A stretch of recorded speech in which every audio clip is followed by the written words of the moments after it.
नमस्ते to everyone, this is पायल। तो आज हम लोग देखेंगे एक्सेप्शन, लॉ ऑफ डोमिनेंस का सेकंड एक्सेप्शन को देखने वाले हैं। इसके पहले वाले क्लास में हमने फर्स्ट एक्सेप्शन देखा था, दैट इज इनकम्प्लीट डोमिनेंस। तो आप चेकआउट कर सकते हो, डिस्क्रिप्शन बॉक्स में लिंक है। देखिए, ऑफ डोमिनेंस का सेकंड एक्सेप्शन है को डोमिनेंस। क्या है? लिखेंगे को डोमिनेंस।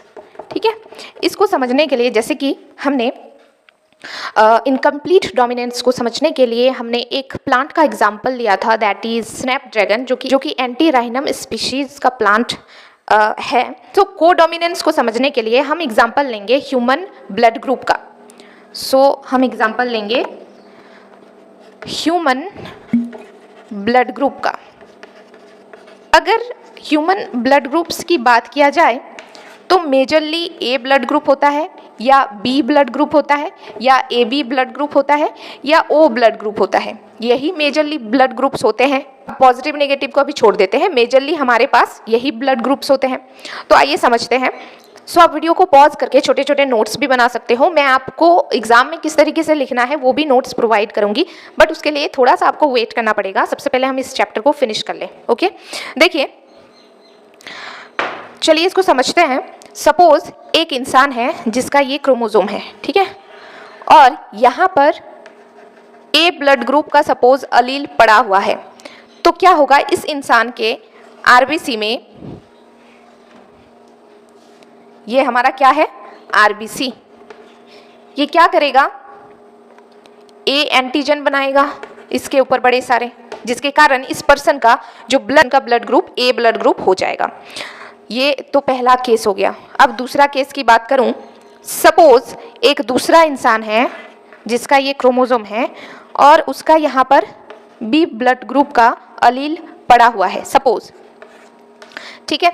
तो इस इंसान के आरबीसी में या ये बी एंटीजन बनाएगा बड़े सारे, जिसके कारण इसका जो ब्लड ग्रुप है ए बन जाएगा, इसका ब्लड ग्रुप बी बन जाएगा, ठीक है। सपोज ये तीसरा केस काफ़ी इंपॉर्टेंट है।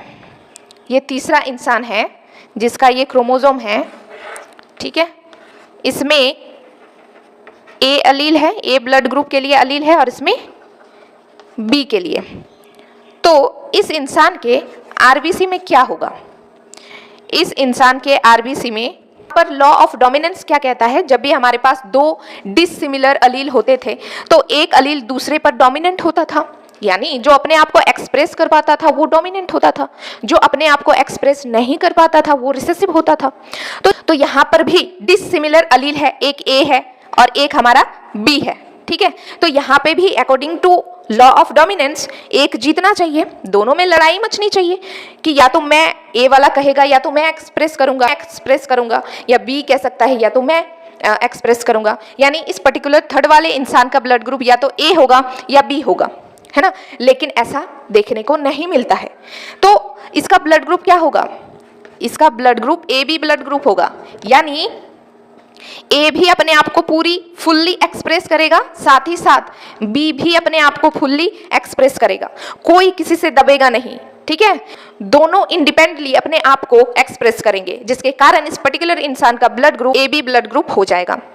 तो ये एक एक्सेप्शन है लॉ ऑफ डोमिनेंस का। अब हम लोग थोड़ा सा देख लेते हैं ओ ब्लड ग्रुप के बारे में थोड़ा सा। अब चलिए देखते हैं कि ओ ब्लड ग्रुप किसी इंसान का कैसे होता है। ओ ब्लड ग्रुप सपोज हम यहाँ पर समझने वाले हैं। तो ओ ब्लड ग्रुप, इस पर्सन का ओ ब्लड ग्रुप होगा, ओ ब्लड ग्रुप कैसे, यानी ओ ब्लड ग्रुप वाले इंसान के आरबीसी में कोई भी एंटीजन नहीं होता है, यानी इसके पास कोई एंटीजन नहीं होता है, ठीक है। तो इसके पास अलील ए अलील और बी अलील में से कुछ भी नहीं होता है, इसके पास एक स्पेशल अलील होता है, उसका नाम क्या है, आई, ठीक है।